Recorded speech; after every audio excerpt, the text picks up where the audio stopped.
Translogic, I'm Bradley Hasemeyer. Today we're about 10 miles outside Zurich at Rendspeed, a think tank for future mobility.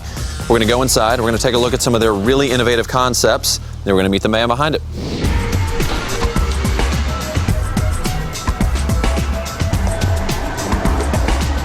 So we're with Frank, the founder of Rendspeed. Frank, thanks so much for being with us. Tell me a little bit about what Rendspeed is. Today, Rendspeed is a think tank for the automotive industry. We try to create the future of mobility. We want people to discuss, to see what's in store for us, how we move about in 10 or maybe even 20 years' time. Obviously, these concepts aren't your run-of-the-mill transportation, and it seems like you're actually inspiring conversations about new forms of mobility. So walk me through some of the concepts that you have in this shop here.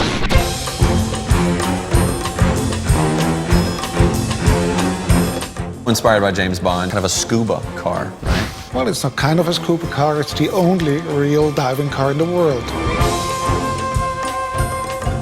Everybody has seen the film The Spy Who Loved Me, yes. The White Osprey, but everybody also knows that Roger Moore was in a fake.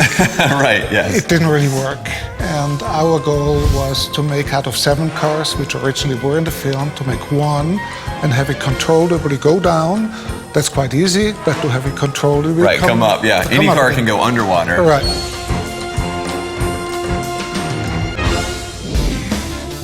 One actually, the car expands. That's the Presto. If you're commuting, you're just way more practical to park if you have a small car. Right.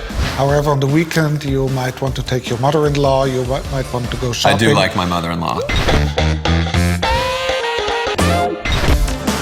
You just hit the button and within a few seconds the whole car extends by 30 inches and you have a fully sized 4-seater car. It's brilliant. For your mother-in-law. For my mother-in-law, yes. Don't forget to take her out when you're training. Before closing it back up, right? Absolutely. Yes. You've got a big yellow one with a hovercraft on the back. Tell me about that. That looks crazy. That was the Extreme, which we built in '99.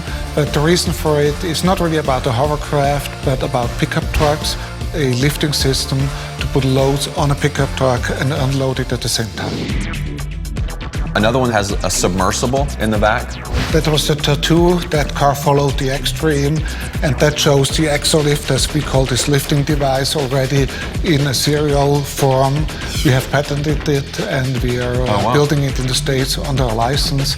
And that is an individual James Bond-like watercraft. Correct. And then you actually have one for every video game fan out there. You can literally drive it with a joystick. Well, this is the UC, a very small city car, of course. It's also meant to be loaded in a train, by the way. When you're on a long journey, to be on the freeway, it's not really exciting. While you're on a long journey, you're in a train with your car. Once you get off, you have your own car, your own navigation system, but it drives with a joystick. So in 2001, you started recognizing that an electric drivetrain might be something that the future would need.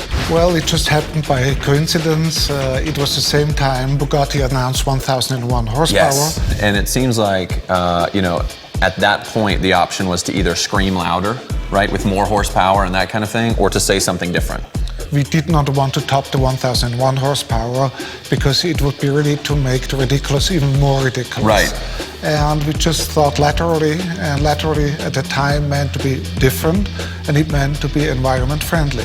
We were the first one with our R1 at the Geneva Motor Show to show a green concept car. So it seems like these vehicles, albeit amazing and interesting, aren't necessarily mass vehicles. Absolutely, they're not meant to be produced. Internally, they mean to evoke discussions, because I feel that only if we discuss, we'll change, we'll proceed. We overdraw the picture in some respect. So people start discussing whether they like it or don't like it, with the hope that maybe something will stay in their minds. What inspires you? How do you get to these places? Well, inspiration may come from any place. Talking to people, traveling, looking at things, but also addressing issues, addressing problems which are pressing, which, like for the latest project we are building, the small electric city cars become more and more popular. Right, sure. But at the same token, people say, well, stop. Where's my space? Where's my range if I need to? Right. Well, we love that you guys are stoking conversation of future transportation. I mean, we hope that that's what we're doing as well. So we wish you the best of luck. Thank you. Yeah. All right, that's it for our time with Rinspeed. I think what's most interesting about these guys is the fact that they're not just making computer renderings of these different vehicles. I mean, they're physically making these. It's a tangible example of what future mobility could be.